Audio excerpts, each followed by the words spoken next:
hopefully a massive cool down, but I'm joined now by Craig Dunstan, a candidate running for the City Council District 6 seat. I think you agree with me there that forecast is just not... It's not going to work for me. It's not going to work for us today, right? And Right. hopefully for a lot of people with those weekend plans. But like Matt said, thankfully they should not be impacted. But that's, as I said, you're running for the City Council District 6 seat right here, Craig. Right. So you have lived here in Topeka for over 40 years. You're a Washburn University graduate, as well as you've raised a family here too. So Right. on top of those experiences, what other experiences do you have that you believe makes you qualified for this position? Well, right after college, I worked for the Jayhawk Area Council Boy Scouts. I was a district executive for a number of years, worked out at Camp Jayhawk. I've just had a lot of experiences in the community.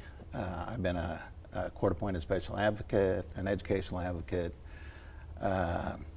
so many different volunteer activities I can't even think of them here on the shorthand. But I believe I have a good pulse on the pulse of, or a good feel of the pulse of the city.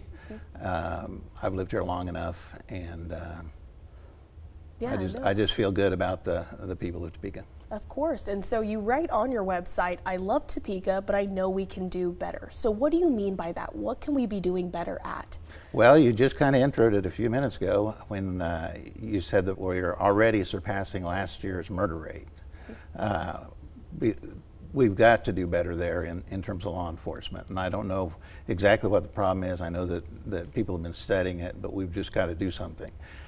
But the number one goal of the City Council is public safety, and that includes fire, police, but it also includes our water supply.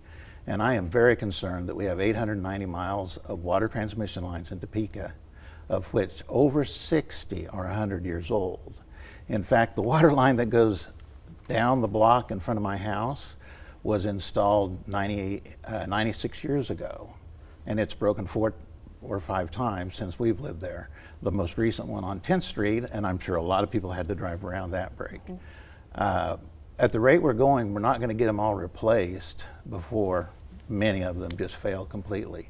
As I understand it, in March there was over 40 water main breaks in a single week, and that's just too much for a city. Of course. The national average is something like, well, it's way below that. I think it's 12 per 100 mains or something like that. But it's a problem that's going to bite us real hard if we don't take care of it. And I know you've also mentioned on your website, and we've mentioned many of times in our reports about homelessness being an issue as well. So I just was hoping you would be able to touch on that and how you would address that if you were elected into that position.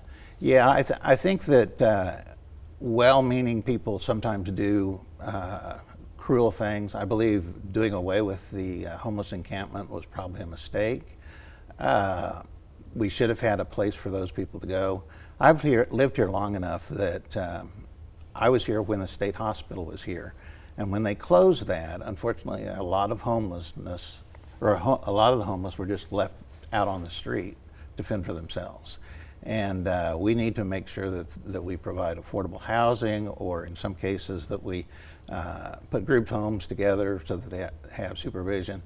Most of the homeless you'll find, and I've had friends that have worked at the Mission, they don't want to live at the Mission because they don't want to follow the rules, or they don't want to live in a house. You know, there's just a lot of things that the normal person out there doesn't understand about the homeless. So we need to really understand them before we try to fix their problem. Of course. And so lastly here, if you're speaking directly to those people that live in your district, in District 6, what would you say to them this morning? Well, I would say that I hope they'll get out to the polls. I know this is somewhat unusual that we're the only primary, the only district in a primary in August. It's going to be as much a get out the vote campaign as it is going to the polls, but I do have the most experience. I've lived here in the city the longest, and if you want to help me out, you can go to craigdunstan.com. All right, Craig. Well, thank you so much for speaking with us this morning and coming on the show. We loved hearing from you. Thank you. And of